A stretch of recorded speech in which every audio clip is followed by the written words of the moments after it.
¿Cómo es Dios?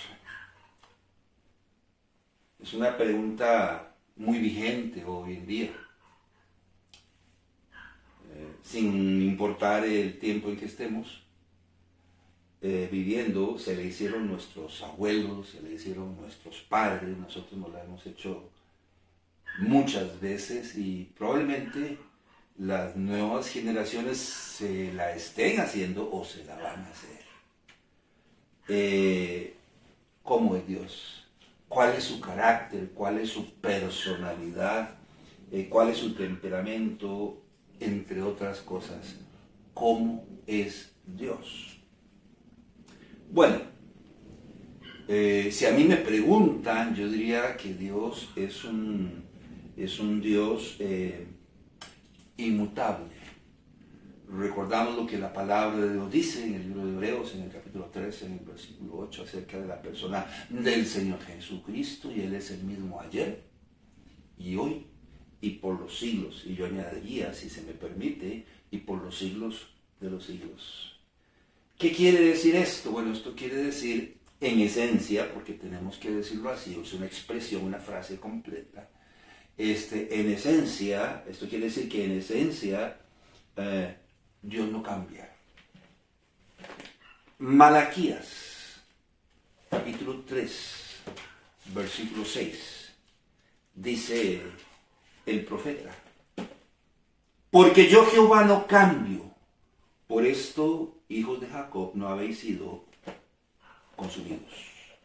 Y está diciendo el Señor, porque yo, o sea, Jehová, el Dios altísimo, no cambio. Es una de las tantas imposibilidades para Dios, el poder cambiar. O sea, Dios en esencia no cambia. Por lo tanto, podríamos decir que no crece o no decrece. No se hace más viejo o no se hace más joven. No engorda o no adelgaza. No se hace más fuerte con el tiempo o se hace más débil. Él es y será siempre el mismo. ¿Qué dice la palabra de Dios en el libro de Isaías, en el capítulo 59, en el versículo 1? Recuerden, estamos hablando de la inmutabilidad de Dios. Estamos hablando del hecho, la verdad, de que Dios no cambia, es siempre el mismo. Entonces dice aquí en Isaías, en el capítulo 59, en el versículo 1: y aquí que no se ha cortado la mano de Jehová para salvar, ni se ha agravado su oído para oír. Si nos está yendo mal en la vida, no es porque Dios cambió. Simple y sencillamente Él está diciendo, ¿por qué ustedes piensan que yo he cambiado? Porque ustedes la están pasando mal. No, a mí mi brazo para salvar no se me ha cortado. Sigo siendo el mismo, sigo siendo grande, sigo siendo fuerte, sigo siendo poderoso, capaz de salvar y redimir a cualquiera. Porque dice el Señor, yo no cambio. No es que yo he perdido fuerza, no es que he perdido capacidad. Hay otras razones por las cuales ustedes la están viendo mal, pero no es porque yo haya cambiado o porque sea más o menos fuerte. Esto también quiere decir que Dios es inmutable. Esto también quiere decir que Dios no cambia, no solo en esencia, sino que Dios no cambia su manera de pensar. Por lo tanto, sus juicios, sus preceptos y sus designios tampoco cambian. Dice la palabra de Dios en el libro de Salmos, en el capítulo 33, en el versículo 11. El consejo de Jehová permanece para siempre, los pensamientos de su corazón por todas las generaciones. Dios no cambia su consejo, Dios no cambia su manera de pensar, Dios no cambia sus juicios, sus preceptos y sus designios, tampoco los cambia. Usted recuerda lo que dice Mateo 24:35. Yo lo voy a recordar. Dice algo como esto: cielo y tierra pasarán, pero mis palabras, dice el Señor, no pasarán, permanecen para siempre. Repito, sus pensamientos, sus juicios, sus preceptos, sus designios no cambian. Veamos algunos ejemplos. Número 1, desde el principio Dios estableció, y esta es una palabra clave, desde un principio Dios estableció que el alma que pecare, esa moriría. Desde un principio, desde antes de la fundación de los siglos.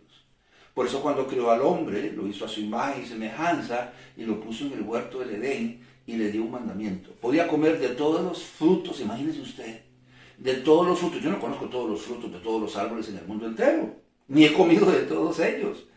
Pero la palabra de Dios dice que le dio esa oportunidad de comer de todos los frutos de todos los árboles que había en el huerto, excepto de uno. Del árbol de la ciencia del bien y del mal no comerás, porque el día que de él comiereis, ¿qué dice? Ciertamente moriréis. Estaba establecido desde el principio. Bueno, el hombre, Adán y Eva, miraron el fruto, era hermoso, fueron tentados y seducidos por el diablo a comer de él, pero los únicos que decidieron fueron ellos. Y tomaron del fruto y comieron de él. Y dice la palabra de Dios que sus ojos fueron abiertos. Y en un sentido, murieron. Es lo que la palabra de Dios nos dice. Por ejemplo, en Ezequiel, en el capítulo 18, en el versículo 4, dice, el alma que pecare esa morirá. Esto fue establecido desde el principio. En dos sentidos. El hombre experimentaría la muerte física. Recuerda lo que el Señor le dijo: ahora por tanto, porque obedeciste a tu mujer, porque tomaste del fruto que yo te mandé que no comieses, del polvo eres. ¿Y qué dijo? Y al polvo volverás. Entonces, a partir de entonces, el hombre experimentaría la muerte física, la cual consiste en la separación del alma del cuerpo. Y el cuerpo depositado en la sepultura, llámelo cementerio, en la tierra. Y la muerte segunda, la cual consiste en la separación del alma y del cuerpo, y ambos, el cuerpo y el alma, depositados provisionalmente en el infierno. ¿Cómo? La muerte segunda, la cual consiste en la separación del alma del cuerpo, y el alma depositada en el infierno de manera provisional, para un día ser sacada del infierno, unida a su cuerpo y lanzados ambos al lago de fuego. Es lo que la palabra de Dios dice: cuando en el juicio del gran trono blanco, ambos, el alma y el cuerpo, serán lanzados al lago de fuego por una eternidad. Y el ser humano experimentará entonces lo que se llama la separación eterna de Dios. Entonces, cuando la palabra de Dios habla de la muerte, por ejemplo, en Romanos 6:23, porque la paga del pecado es la muerte, bueno, está hablando en dos sentidos. Un sentido físico, el cual consiste en la separación del alma del cuerpo y el cuerpo depositado en la sepultura.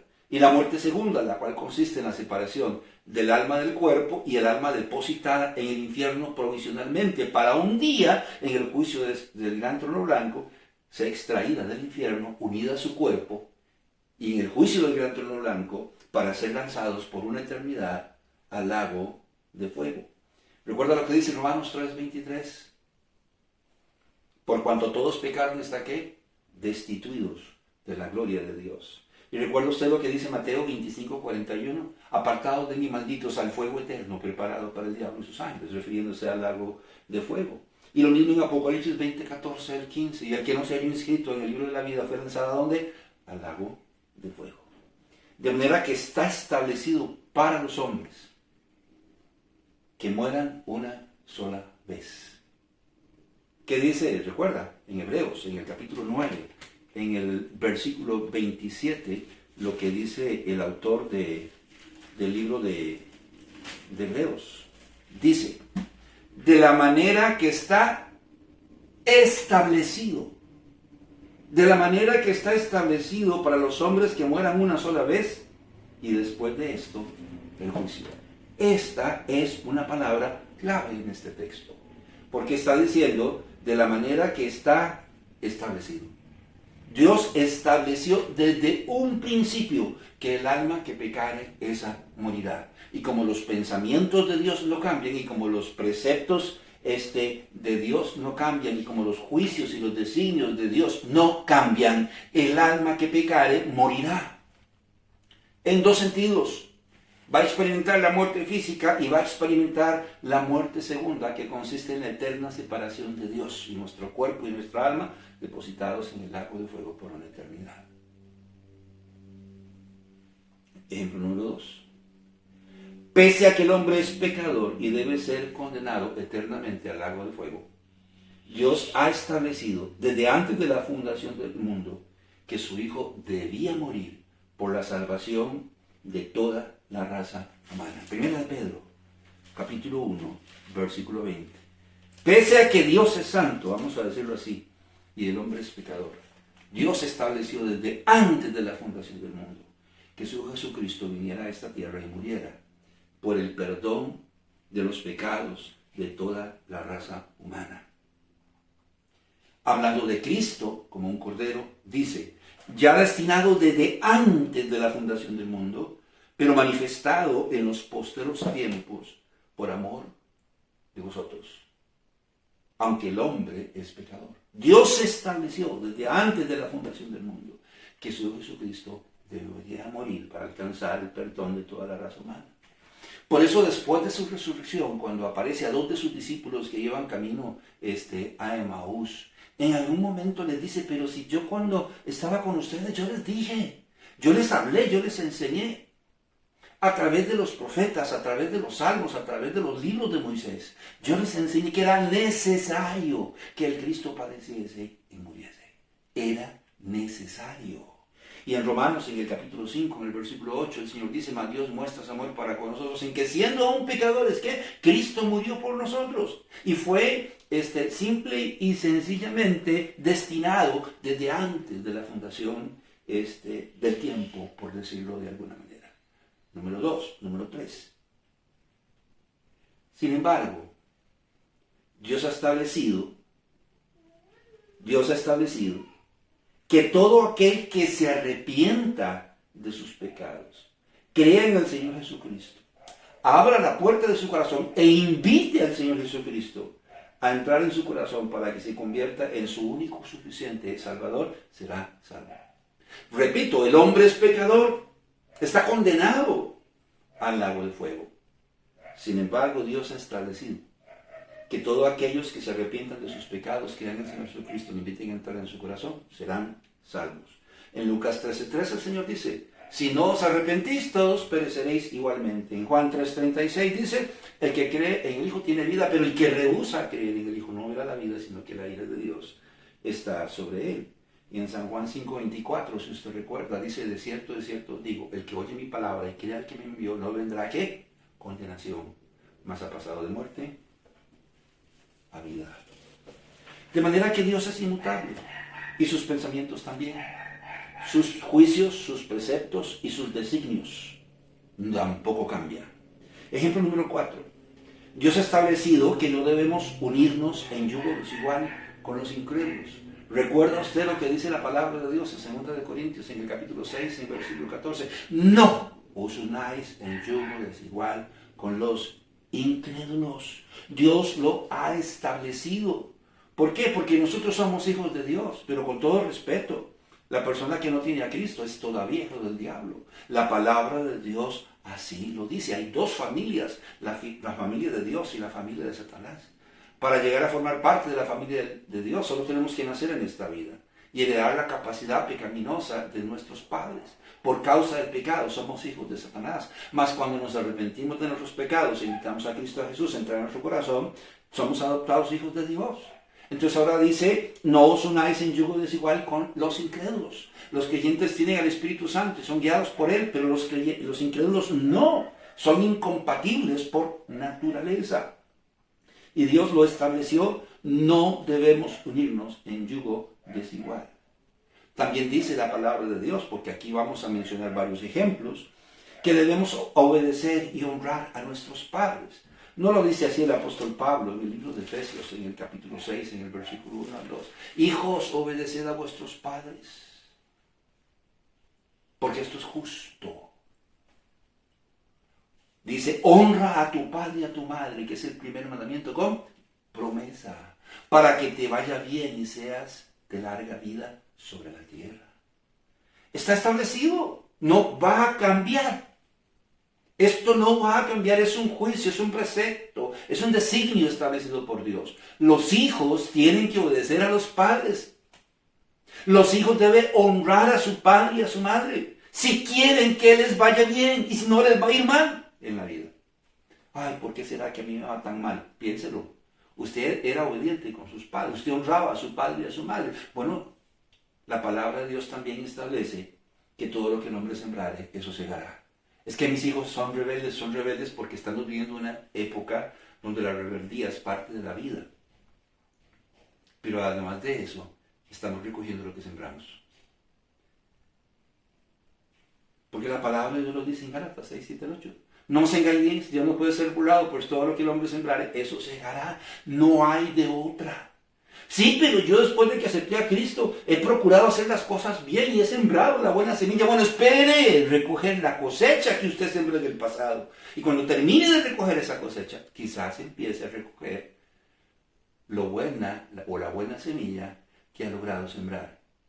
Pero al aceptar a Cristo no nos exime de recoger lo que sembramos alguna vez. Y si no recuerda el apóstol Pablo. Dice, mire, es que yo iba por el camino y me agarraron unos ladrones, ¿verdad? Y me arrestaron y me metieron a la cárcel y me azotaron. Y fui a tal pueblo y me apedrearon. Recogió lo que sembró aún después de haber creído. Entonces no pretendamos que por aceptar a Cristo, eso nos exime de recoger lo malo que hayamos sembrado en la vida.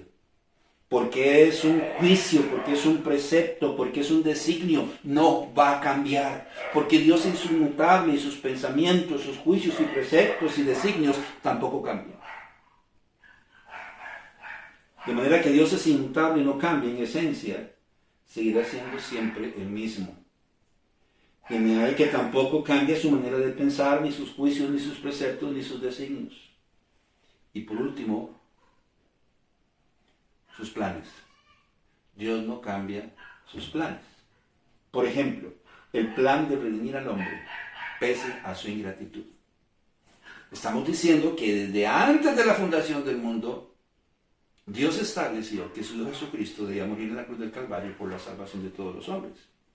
Desde antes de la fundación del mundo. Pero usted debe recordar algo. Dios es omnisciente. Esto quiere decir que Él tiene todo el conocimiento y que Él sabe todas las cosas y ninguna le es oculta. Él es omnipresente. Es capaz de estar presente porque eso es lo que establece la palabra de Dios simultáneamente en el pasado, en el presente y el futuro. Por ende, Dios es el único que puede conocer el futuro y el porvenir del hombre simultáneamente de todos y cada uno de los hombres. De manera que desde antes de la fundación del mundo, el Señor sabía que el hombre iba a pecar y sabía lo que usted y yo íbamos a hacer, segundo a segundo, minuto a minuto, hora a hora, semana a semana, mes a mes, año a año. Sabía con anticipación lo que íbamos a hacer. Recuerda, mas Dios muestra su amor para con nosotros, en que siendo aún pecadores, Cristo murió por nosotros, Él lo sabía. Y aún así, envió a su Jesucristo a morir en la cruz del Calvario. Porque sus planes no cambian. Su plan de redimir al hombre, pese a su ingratitud, no cambia.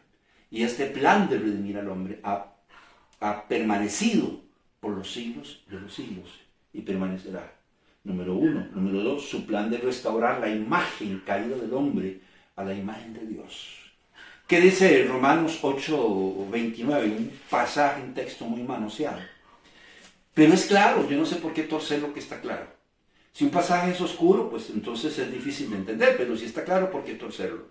Dice en Romanos, en el capítulo 8, en el versículo 29, porque a los que antes conoció, también los predestinó para que fuesen hechos conforme a la imagen de su Hijo, para que Él sea el primogénito entre muchos hermanos. ¿Qué está diciendo el pasaje? Bueno, que todas aquellas personas que Dios sabía que iban a aceptarlo como su único y suficiente Salvador, los predestinó.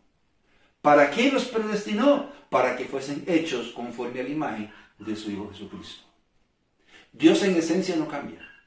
No cambia su manera de pensar. Por lo tanto, ni sus juicios, ni sus preceptos, ni sus designios. Y la palabra de Dios dice que tampoco sus planes.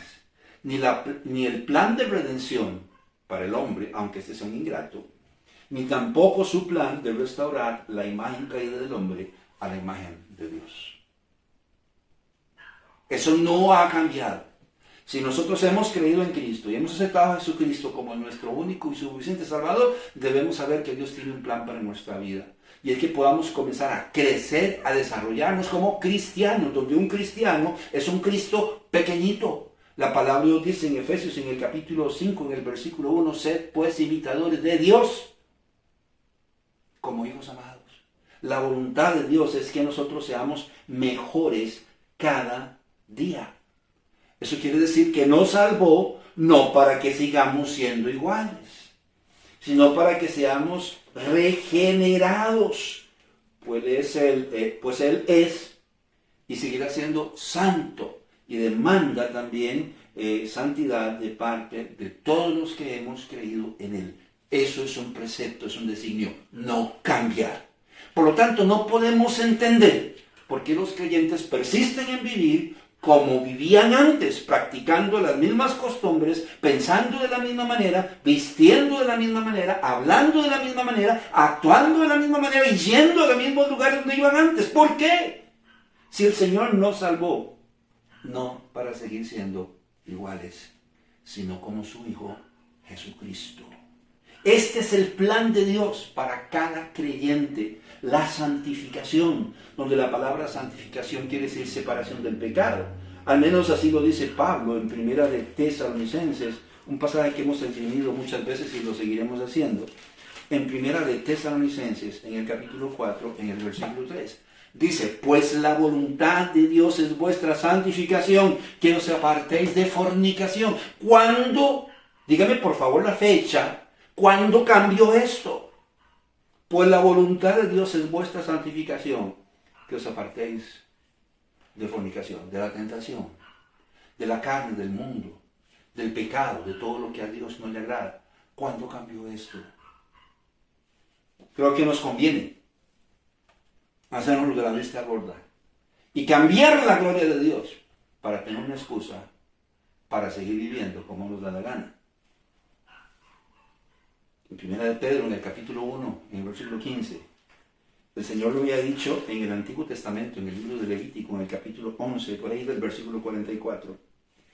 Y ahora en el Nuevo Testamento dice, en Primera de Pedro 1:15, sino como aquel que os llamó es santo, sed también vosotros santos en toda vuestra manera de vivir. A mí, mis maestros en la escuela me enseñaron que la palabra todo o toda quiere decir sin reserva.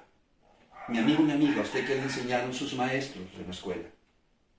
Que la palabra toda o todo quiere decir unas cosas sí y otras no. No, la palabra todo quiere decir sin excepción. De manera que Dios es inmutable. En esencia no cambia, pero debemos insistir que sus pensamientos tampoco, sus juicios, sus preceptos, sus designios. Y gracias a Dios, que Él es inmutable y no cambia, porque si cambiara, ya no se hubiera aniquilado. Pues no nos sujetamos ni a sus juicios, ni a sus preceptos, ni a sus designios, ni a su voluntad. Malaquías, con este pasaje empezamos. Capítulo 3, versículo 6. Recuerda cuando lo leímos hace un instante, que dice, porque yo Jehová no cambio, Por esto, hijos de Jacob, no habéis sido consumidos. Por esto, dice, no habéis sido consumidos. Gracias a Dios que Él no cambia. Yo les soy sincero, de repente, si yo hubiese sido Dios a la larga, bueno, está bien, yo voy a amarme de compasión y de misericordia, voy a enviar a mi Hijo Jesucristo a morir en la cruz del Calvario. Y bueno, ya el Señor Jesucristo murió en la cruz del Calvario, yo voy a continuar con mi plan de redimir y de restaurar la imagen perdida del hombre a mi imagen. Pero cuando vea la ingratitud de los creyentes hoy en día y cómo viven, seguro que les mando un rayo y los borro de la faz, de sobre la faz de la tierra. Pero Dios no cambia, porque es rico en misericordia. Por lo tanto, no alterquemos con Dios, ni procuremos cambiar la gloria de Dios, ni su manera de pensar, como lo pretendieron hacer muchos en el pasado, y no lo lograron. El justo Job. Señor, pero no es justo. Yo no he hecho nada para merecer esto. Estos hombres, amigos, dicen que amigos míos dicen que yo soy un pecador, que yo hice esto y esto y esto y esto. Aquí estoy en la miseria, ni un vaso de agua me han traído. Solo los perros me lamen las oídas y de vez en cuando no solo me lamen las heridas, me orinan también. Y aquí están estos hombres acusándome, Señor, no es justo. Y comienza Job a debatir con Dios. Job capítulo 9, versículo 3. Si quisiere contender con él, no le podrá responder a una cosa entre mil. Yo intenté, dice Job, discutir con Dios sobre lo que es justo. Y de repente Dios me dice, ¿quién eres tú? ¿Sabes tú el camino de la luz? ¿Sabes cómo están conformados el universo y las estrellas y los cuerpos celestes y qué los sostiene? Y Job, pues no sé. ¿Y qué está diciendo? Que usted, para poder debatir con Dios, tiene que saber más que Dios y contestarle una sola de las preguntas que Dios le haga. No se puede debatir con Dios. Y Job dice al final del libro, de repente yo dije, maldito sea, ¿por qué hablé? Me arrepiento en ceniza de haber tratado de debatir con Dios. De oídas lo conocía, de oídas, mas ahora mis ojos te ven. Wow. Job trató y no pudo. Moisés trató de debatir con Dios, discutir con Dios. Mira, Señor, este pueblo nos ha costado mucho. Lo sacamos de Egipto. Tantos meses o tantos años en el desierto. Todas las peripecias que pasamos, hambre y sed. ¿Cómo que me haga un lado y que tú los vas a destruir? No, Señor, si usted quiere, destrúyame. Además, bórreme del libro de la vida, pero no le haga nada a este pueblo, le dice Moisés, apártese. No lo voy a destruir, pero lo voy a castigar. Murieron no sé cuántos, 23,000, no sé cuánta gente murió. Moisés trató de decir, no le haga daño al pueblo. Me imagino a los padres, ay Señor, yo sé que son mis hijos, yo sé que son muy torteros, yo sé que son mundanos y borrachos, Señor, pero yo quiero pedirte, por favor, por tu compasión, por tu misericordia, no les haga daño. Dios dice, quítese, porque yo soy soberano sobre todas las cosas. Y usted no tiene que decirme cómo yo hago las cosas. Yo sé cómo yo las voy a hacer. Por favor, hágase un lado. Y ahí están los padres, metiendo el fuego a las manos por sus hijos. ¿Quién es Dios? Dios es soberano. El apóstol Pablo, después de que aceptó a Cristo como su único y suficiente Salvador, recuerden, se había quedado ciego él, y 3 veces le pide al Señor, mira Señor, yo soy tu siervo, yo ando a pie, cruzando ciudades y pueblos y tierras áridas, y andando en botes, en barcos, y pasando infinidad de problemas y situaciones. Yo necesito mi vista. porque tengo que escribir muchos libros y cartas y cosas que tú me has dicho para la iglesia. Por favor, devuélveme la vista. Yo necesito estar sano para poder servirte a ti. Y eso se recuerda cuál fue. Recuerda cuál fue la actitud de Dios. ¡Ey! Bástate mi gracia, le dice. Deje de quejarse tanto, de llorar tanto. Trataron de debatir con Dios y no pudieron. 3 veces le pidió el apóstol Pablo al Señor que lo sanara y él le respondió: bástate mi gracia. No pretendamos tampoco que Dios se haga el de la vista gorda, porque Dios es inmutable y Él no cambia y siempre está pendiente de todo cuanto nosotros hacemos. Salmos capítulo 11, versículo 4. Si algo yo recuerdo de mis maestros de escuela dominical, yo creo que les he contado en otras ocasiones, creo que ya esto no se hace, es muy lamentable, pero la enseñanza iba complementada con juegos, con actividades y con cantos. Y yo recuerdo un corito, no lo voy a olvidar nunca. Cuidado mis ojitos lo que ven, cuidado mis ojitos lo que ven, que en el cielo está el Señor, Él nos mira con amor. Cuidado mis ojitos lo que ven. Y ahí van con todos los sentidos. Cuidado mis oídos lo que oyen, cuidado mi boquita lo que habla, cuidado mis manitas lo que tocan, cuidado mis piecitos donde andan, porque en el cielo está el Señor y Él nos mira con amor. Y yo me imaginaba debajo de una mesa comiéndome todas las manzanas escarchadas que había en mi casa. Pero de repente yo decía, pero el Señor puede verme a través de la mesa.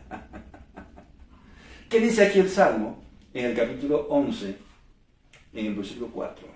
Jehová está en su santo templo.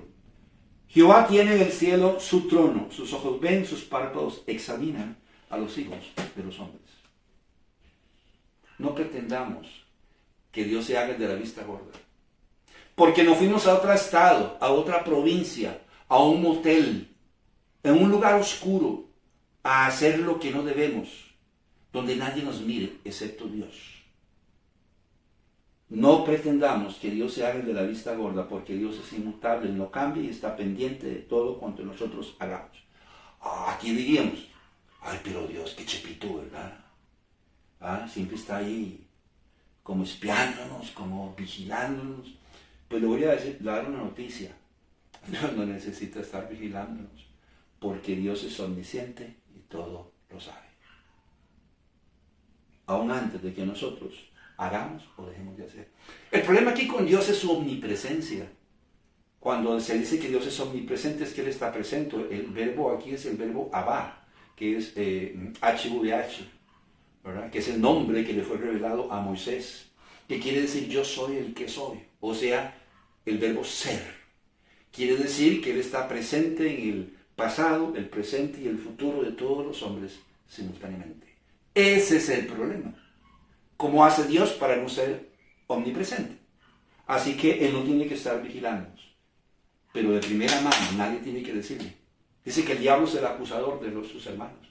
Y ahí está de necio y majadero delante de la presencia de Dios. Vio que Leili Salazar hizo esto y esto y esto. Y Dios dice, ¿ya yo sabía? ¿Cómo? Que ya yo sabía. Desde antes de la fundación del mundo yo sabía lo que Leili Salazar iba a hacer. Wow, que dice que Dios no cambia. Él es omnipresente y se encuentra presente en el pasado, presente y futuro de cada ser humano. Y de manera simultánea. Por eso se llama yo soy el que soy. Expresión que le fue revelada a Moisés como el nombre de Dios. Viene del verbo Abba o ser. Y para poder expresar el HVH, se creó Yahweh, es lo más cercano. Pero por favor, no nos engañemos a nosotros mismos. Dios no puede ser burlado, pues todo lo que el hombre sembrare, eso segará. Porque Dios es inmutable, en esencia no cambia. No cambia tampoco su manera de pensar, ni sus juicios, ni sus preceptos, ni sus designios. Que la pases bien.